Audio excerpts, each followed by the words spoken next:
Dr. Shashi Tharoor. Strongly endorse the very impressive presentation by the Speaker before me, sir, because this is a matter that touches the very soul of our democracy, the representation of half of our population in the hallowed halls of our parliament. And for decades, the Women's Reservation Bill has been long promised, frequently discussed, perpetually delayed, like waiting for Godot of our political system. Today, we stand at a threshold where there is remarkably a near unanimous political consensus in favour of women's reservation. Every major party in this House recognises that the time for tokenism is over and the era of equal partnership must begin. And yet I'm finding myself deeply perturbed by the legislative exercise before us. The Prime Minister says the government has brought Nari Shakti, a gift of justice, but he has wrapped it in barbed wire, tethering the implementation of women's reservation to the expansion of Parliament, to numbers from the 2011 census, and an exercise of delimitation. Why, Mr. Speaker, why must we entangle a moral imperative with a demographic minefield? Women's reservation is ready for harvest. खेत की फसल काटने के लिए तैयार है दोस्तों. It can and should be implemented immediately based on our existing parliamentary strength. To link it to delimitation is to hold the aspirations of Indian women hostage to one of the most contentious and complex administrative exercises in our nation's history. Sir, delimitation is not a mere bureaucratic rearranging of maps. It is a profound shift in political power that is intended. Linking women's reservation to it effectively holds the aspirations of Indian women hostage to one of the most contentious political exercises in our history. Such an exercise, sir, carries risks that could strain the very fabric of our federalism, as you heard from the previous speaker. Any delimitation exercise is fraught with complications that could tear at the very fabric of our federalism. We must be candid about what is at stake when constituencies are redrawn based on either current population figures or even the 2011 census. Let's face it, sir, delimitation requires serious discussion. We face a profound demographic divergence. There are at least three major fault lines in our country, sir. First, the balance between small states and big states. Second, the balance between states, particularly in the south like Tamil Nadu or Kerala, which have diligently implemented national goals of population control and invested in inclusive human development, and those states, mainly in the north, who have not. Yet in future delimitations, states that have failed to curb population growth would be rewarded with greater political weight, and we must ask if this is the message we wish to send, that governance excellence leads to political irrelevance. Third factor, sir, the balance between the states that are the engines of our economy, contributing more to the national exchequer than they receive, and those that are net recipients of central funds. A delimitation based purely on population would further marginalize the voices of those states that provide the lion's share of resources that keeps our union afloat.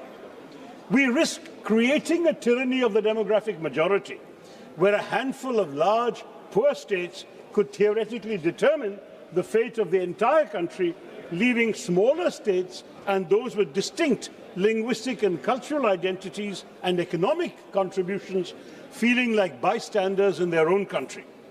Conversely, states with high population growth but lower economic productivity could gain outsized political power without corresponding fiscal responsibility. What happens, sir, to cooperative federalism? You have proposed delimitation with such haste, the same haste that you showed on demonetization. And unfortunately, we all know what damage that did to the country. Delimitation, sir, will turn out to be political demonetization. Don't do it, sir. Now, I want to say the 50% formula that suddenly the Home Minister came and presented to us yesterday regarding the delimitation exercise, promising that no state will lose its current number of seats, total House strength will increase by 50%.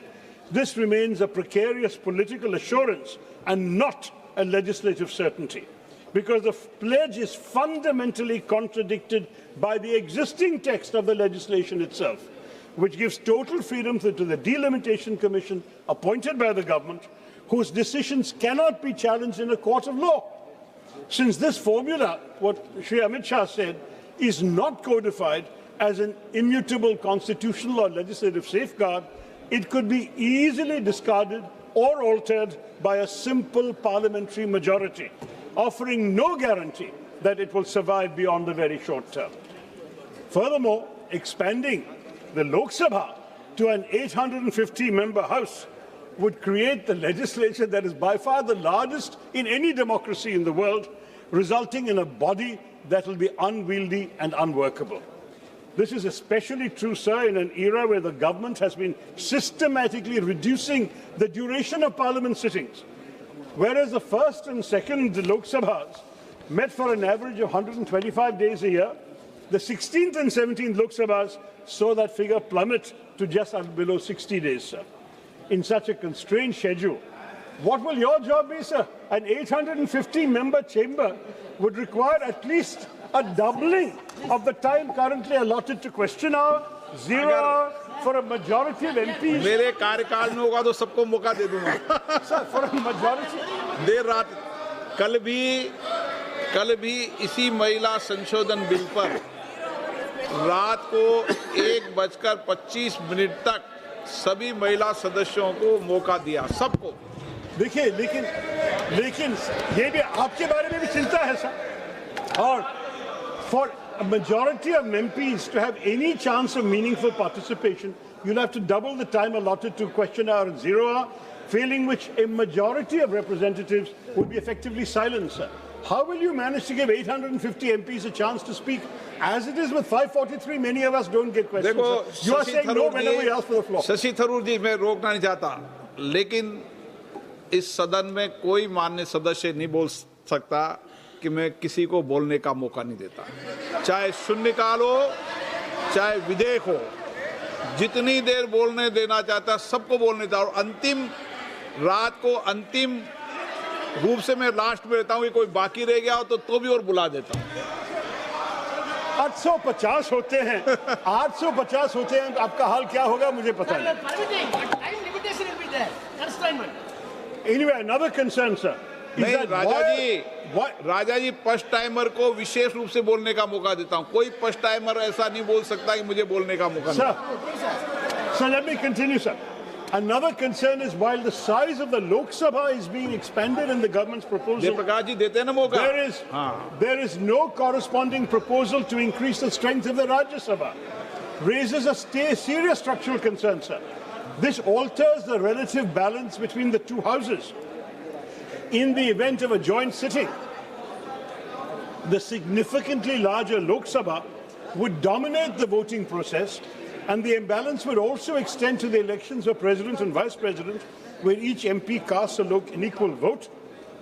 So we are amplifying our own house and our own weight without, unfortunately, giving any heed to our colleagues in the upper house. And you can imagine, if the upper house is the chamber of states, then you can understand the concern of states that their weightage is not being respected, sir.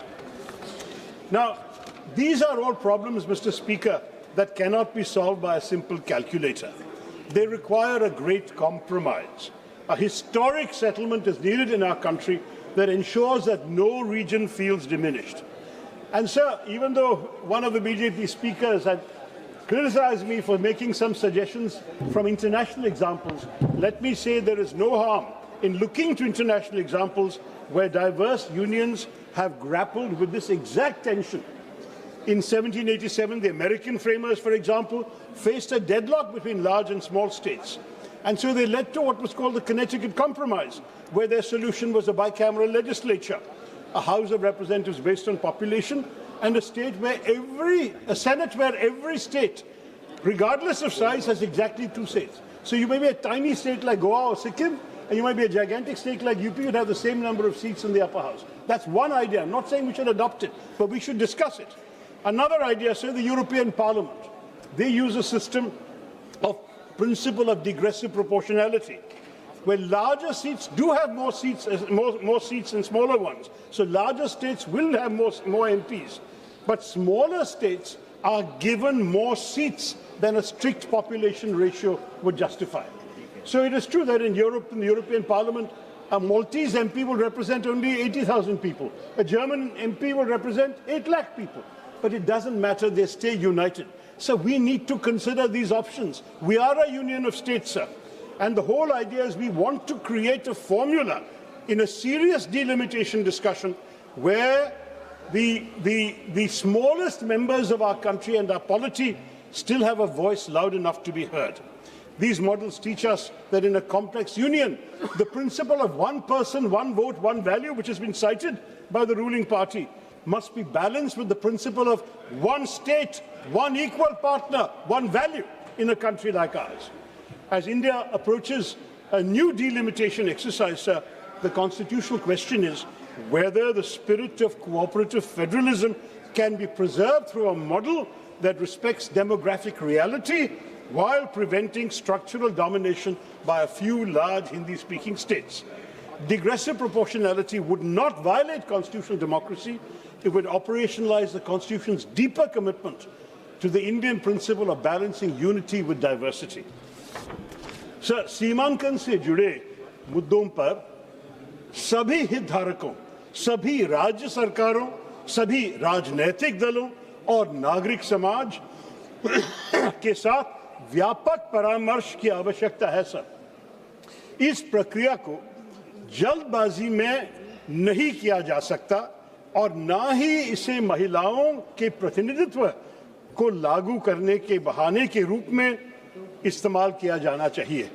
सरकार देश के निर्वाचन मानचित्र को पर्याप्त विचार विमर्श और व्यापक परामर्श के बिना क्यों पुनर्निर्धारित करना चाहेगी, ये मुझे समझ में नहीं आ रहा है।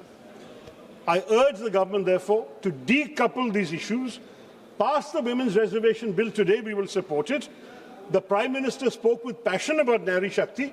Let it take effect already in the next general election, using our current seat count. Show the women of India that your commitment is not a mere rhetorical flourish. As for delimitation, sir, let us defer it.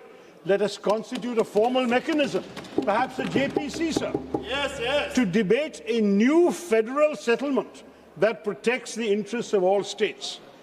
Let us ensure that a march towards a new India does not give us a disunited India. Let us not leave our most successful states behind. Bharatiya ekta ke liye hame kaam karna chahiye, sir. Let us give women their due now. Mahilaon ko nari shakti hi de de, or give our nation, our union of states, the time it needs to solve its demographic challenges with wisdom and not just arithmetic.